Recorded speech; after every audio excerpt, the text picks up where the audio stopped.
Welcome to Wake Up with Nubian Tigers Talk. Nubian Tigers are a group of people who met at Princeton University and have continued to be friends throughout the decades.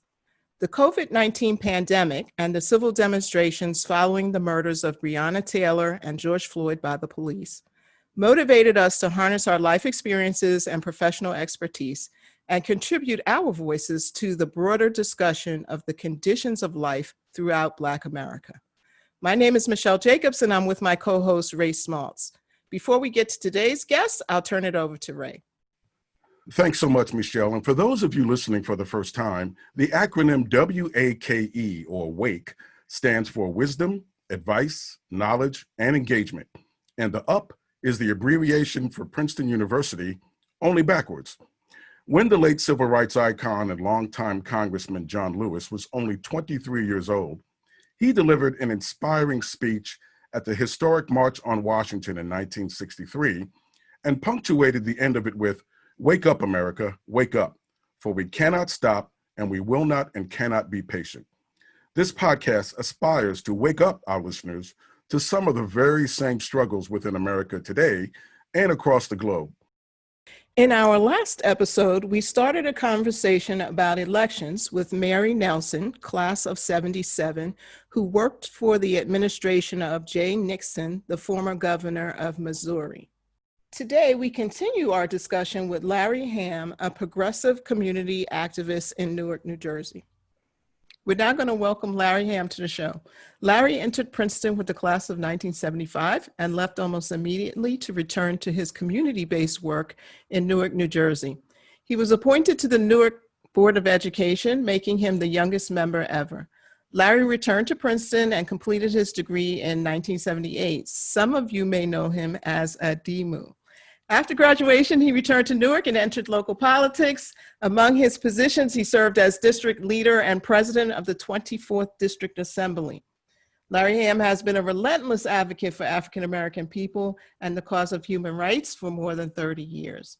He helped organize the People's Organization for Progress, POP, an independent grassroots political organization that is active in the Newark and Northern New Jersey area. He is the current New Jersey state chairman of the POP, and Larry recently challenged Cory Booker in the race for New Jersey's Senate seat. Welcome to the show, Larry. Thank you. Thank you for having me on. So we see that you've been invested in community activism and political activism for your entire life, beginning with being elected the youngest member of the local school board. How did that achievement shape your future political activism? Right. Well, I've been an activist. I know that bio says 30 years. It's quite dated. My activism starts with my appointment to the school board in 1971. So we almost up on a half a century, 50 years. Well, it's 49 now, but next July will be 50 years from the date I was appointed to the school board. I was a high school student activist. I didn't start out that way. I was more like a regular kind of high school student, I run track, do my homework, have a girlfriend. I didn't have like great ambitions, but I did get elected as the leader of the student government at my high school, Arts High School, and there was a teacher's strike in 1971. It was the longest teacher strike in the history of the country up until that time. And the law was if we missed 35 consecutive days of school, we wouldn't graduate.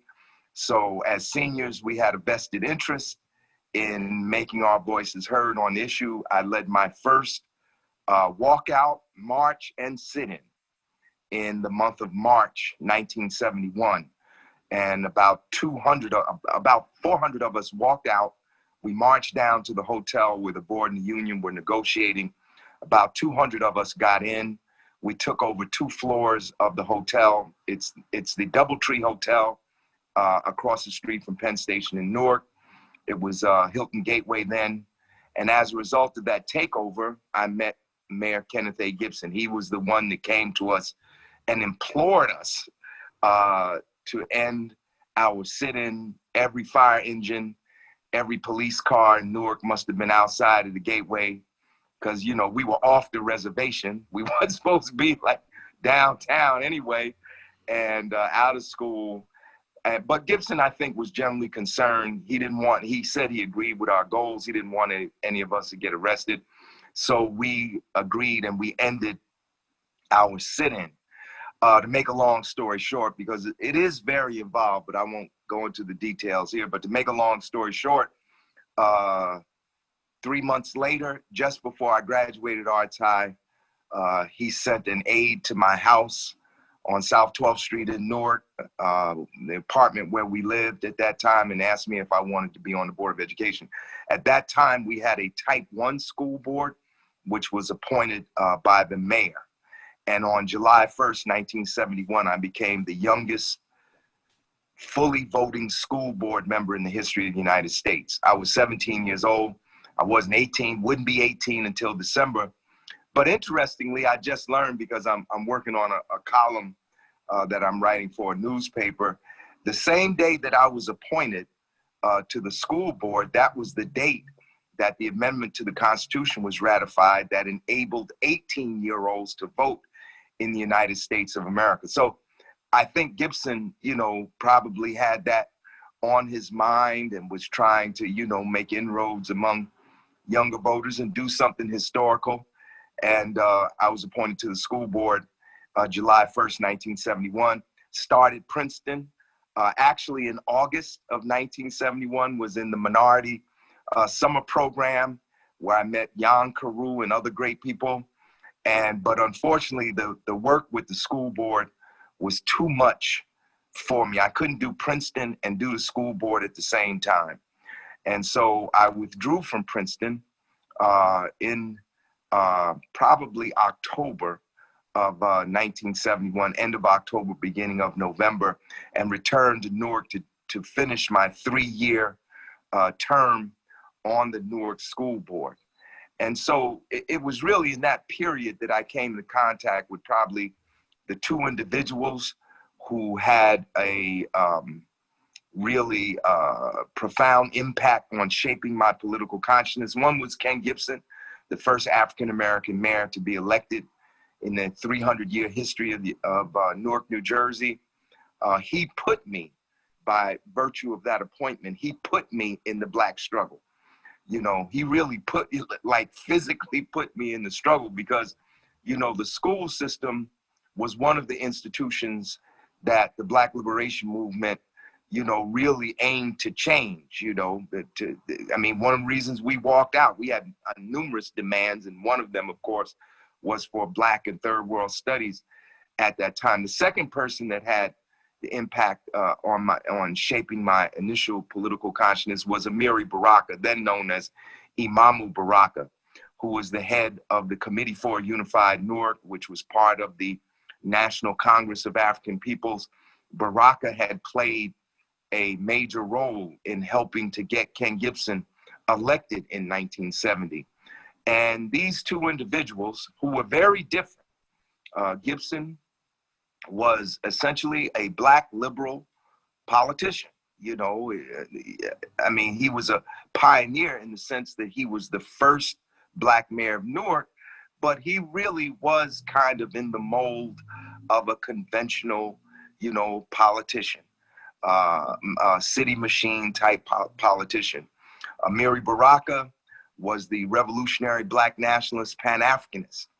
And the following year, 1972, he was the one that gave me the name Adimu Chunga, and which I still use till this day, although I never legally changed my name. But those two individuals had a profound impact on shaping my political consciousness. And those 3 years on the school board, you know, really cast me as a militant long before I got to Princeton University. When my term was up on the school board, I had actually run for city council. I was also the youngest person to ever qualify to run for city council. I ran for city council in Newark at the age of 20. I did well, but didn't get elected. And that was good, because, you know, if I had gotten elected, I probably wouldn't have returned to Princeton. And I think returning to Princeton was really good for me. It was good for me to complete, the work on my undergraduate degree. So I did come back in 1974. I didn't come back the way I came the first time in 1971, because when I came back to Princeton, I was married, had a baby on the way. It was a totally different, kind of Larry Hamm. And, I had to deal with all that. But still, I still was an activist after I got to Princeton in 1974. Okay, and you also interacted with another legend in the civil rights movement, Dr. Ben Chavis, when you decided to follow the Freedom Ride route in 1986. So can you tell me why you decided to do that, and what was behind that? What were you guys trying to accomplish? Right. Well, it's interesting because the first time I actually met Ben Chavis was at Princeton University. As you know, I was active. Perhaps some would characterize me as one of the leaders of the anti-apartheid movement on Princeton's campus from 74 to 78.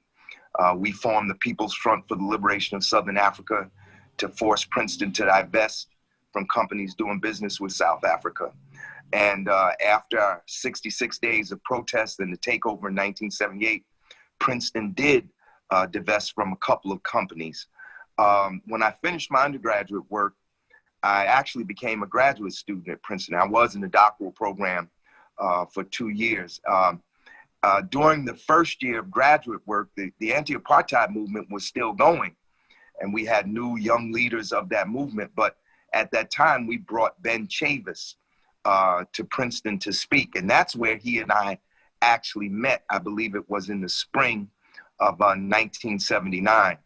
And at that time, he was executive director of the Commission for Racial Justice for the United Church of Christ.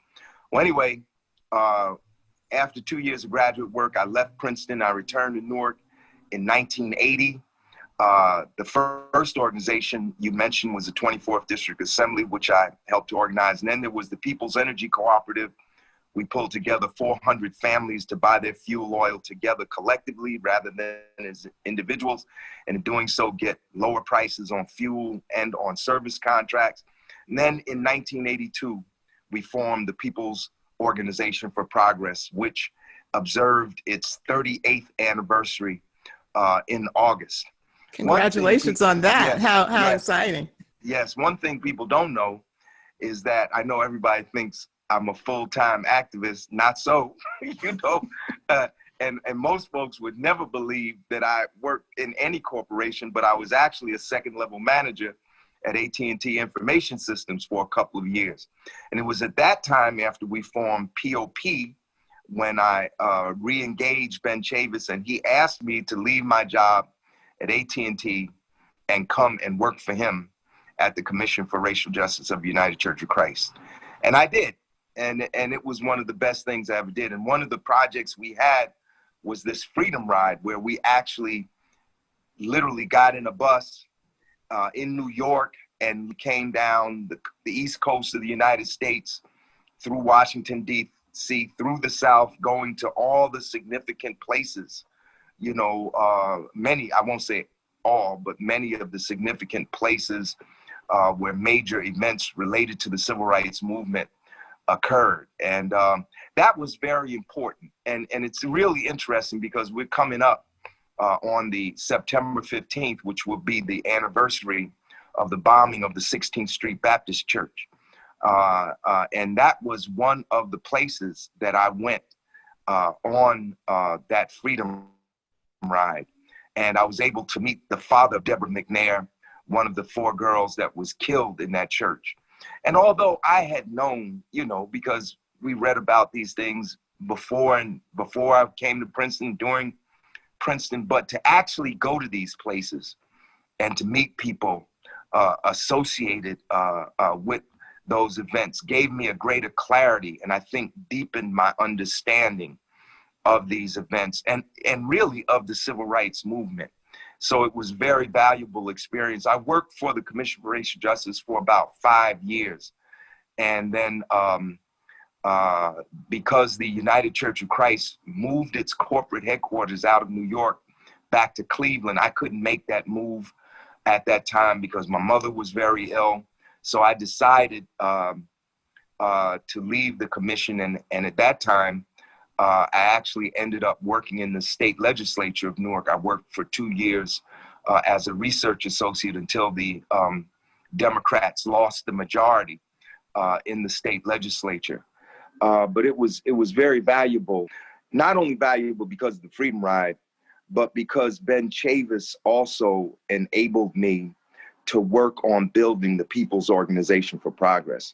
I think that is one of the reasons why we have celebrated our 38th anniversary, because he really helped me do that work that I needed to lay a firm foundation so that POP could continue for some decades. Well, Larry, let's fast forward now to your Democratic senatorial campaign against Cory Booker, okay? Right. So when we talked the other day, you mentioned that you actually had started your campaign prior to COVID hitting. So you started in December. Right. Take us through, if you can, what went on once COVID hit and how you and your campaign had to adjust. Yes. Well, just quickly, the idea of me running for the U.S. Senate was in the air when Senator Menendez, who was New Jersey's other senator, was on trial for corruption. Now, he was not convicted, but there was significant dissatisfaction, but I really wasn't ready. And then in the spring of 2019, Senator Booker announced that he was going to run for president, and the New Jersey state legislature had to pass a law that would allow him to keep his seat as senator and run for president. And then the idea started to take root, but I still, didn't announce. And then I was asked to chair the Bernie. I had been a supporter of Bernie Sanders in 2016. I was a delegate for Bernie Sanders to the Democratic National Convention in Philadelphia. And then I was asked to chair Bernie Sanders' campaign in New Jersey. And then late in 19, around December, thinking about what we could possibly do to get Bernie more votes in New Jersey and to get him more votes in the African-American community, the idea arose about me running for the U.S. Senate. So I never really formally announced, I'm going to run for Senate. I put out a notice on Twitter and saying that I'm going to have a meeting end of December and people, to talk about possibly running. And then there was an explosion, and I'm not making this up. There was an explosion on social media. My Facebook page was flooded, and, everybody was like, you really should run, because I just wanted to talk about it. But it ended up with me running in January, coming out in January to run. And then the coronavirus crisis broke, and boy, did it throw a boomerang into our plans with regard. First of all, the virus itself took attention away from politics. It shifted everybody's mind, and rightly so, from politics to health. And then when the lockdown came, we couldn't even campaign. We couldn't go door to door. I had to get petitions signed. And, the day in March when I took my petitions down, I was scared I was going to get arrested on New Jersey Turnpike. I'm not making this up. There were hardly any cars on the New Jersey Turnpike. And I had 3,500 signatures. I had to physically get to the Division of Elections in New Jersey. And I'm looking over my shoulder all the way, worried about if I'm going to get arrested. So there was a lockdown. And there were various things that happened that really made it difficult to campaign. But, we went forward with the campaign, and we didn't win. But I thought we did well, considering the conditions that we were up against, the amount of money that we raised. I got almost 119,000 votes. And I thought that was good, and a lot of people thought that was good first time out. So it bodes well for future efforts. So Larry, that was really interesting. And first of all, we're glad that you didn't get arrested, and second of all, we're glad you didn't get infected during that process. But Right. but with all of that, I mean, how was it to run against a established, well-financed candidate such as Cory Booker, who had the backing of the Democratic National Committee and Wall Street hedge funders? I mean, the little lady across the street that he helped, when there was snowfall and he dug her out of her front door. I mean, what was it like to have to manage against a candidate like that? It was challenging, but it was exciting. I'm glad I did it. And I need to thank Senator Sanders because I believe that his campaign in 2016 and his suspended campaign in 2020 actually helped open the door for more progressive politics and a radical person like me to run. Had it not been for the Sanders campaign, which clearly identified an entire block of voters in New Jersey who were ready for a progressive platform, one that included, of course, the Green New Deal and doubling the minimum wage and eliminating student debt, and on and on and on. That constituency was identified and was primed by Sanders in 2016 and was there for us in 2020. And so he helped make that possible. Now, the thing I learned from this election was that it's a money game. It's not that I didn't know that already, right? But how much of a money game it is really became clear to me during this run for Senate. And if I was to do it all over again, I would have started an entire year earlier and had a year's worth of fundraising under my belt by the time I started, because it is a money game. With the little bit of money I raised, I was able to get almost 119,000 votes.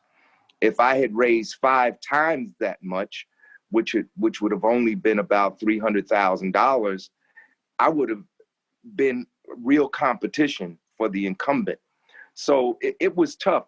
What was as tough was not just the money, but running against Cory as a representative of what the left would describe as a neoliberal politician. That certainly described Cory Booker up until 2019. But what happened was that Cory's campaign smartly began to try to morph him into a progressive candidate. I mean, at one point, he seemed to be adopting certain positions similar to that of Bernie Sanders. People's Organization for Progress have been raising the issue of reparations since 1982 when we were founded. During the time that Cory Booker was mayor in Newark, he never said anything about it. Then suddenly, in the summer of 2019, he introduced a reparations bill in the Senate. And this replicated itself with various issues. So that posed some challenges in terms of juxtaposing myself against him and trying to show the difference between he and I. And so I had to really go over when I spoke to people, via Zoom and other electronic media. I really had to talk about his history and his record more. So there was the financial challenge, there was the ideological challenge. But if someone said, would you do this again? I certainly would do it again, because we must have people in the mix who are going to push for progressive politics. One thing I learned is, the things that Senator Sanders, the issues that he was campaigning on, guaranteed minimum income, universal health care, these are things that Dr. King talked about in 1968 before he was assassinated. They're in his book, Where Do We Go From Here? Chaos or Community, published in 1967. Some of them are in his book, Why We Can't Wait, published in 1964. Why is it we're here 60 years later talking about these same policy proposals, because we keep putting people in office who are not really in favor. They sound like they're in favor of these things, but once they're in office, they don't work for these things. We have to put forward a whole new class of elected officials who are going to, in fact, fight for this agenda for social justice. It's not just a matter of personal differences, I don't have any personal beef with Cory Booker. It was a question of what platform is best for people who are part of the working class and the middle class, who are in the Black community and the Latino community and other communities of color. What platform is best for them? And we really need people in office who are going to fight for a progressive platform based on social, economic, and racial justice. Well, Larry, we look forward to either you joining the current squad in Congress or starting your own squad when you get into Congress. All right. I'll be a male member of this squad. But more importantly, joining in the roundtable. Looking forward to hearing everyone's comments on the money issue and the morphing of candidates after they decide to run for office. So I'm looking forward to hearing all of your comments on that. Join us next time for the third and final election conversation, when we will be joined by Teresa Brown, class of 75, a former freeholder in New Jersey. If you enjoyed what you heard today, follow us on our YouTube channel at Nubian Tigers Podcast. You can also find us on Twitter. Our handle is @Nubian Tigers as one word. And of course, you can always check us out on our website, nubiantigerspodcast.com, where in addition to the podcast episodes, you can also find helpful resources to help you explore the subject of each podcast. Looking forward to sharing some wisdom with you next time. Wake up, wake up, wake up.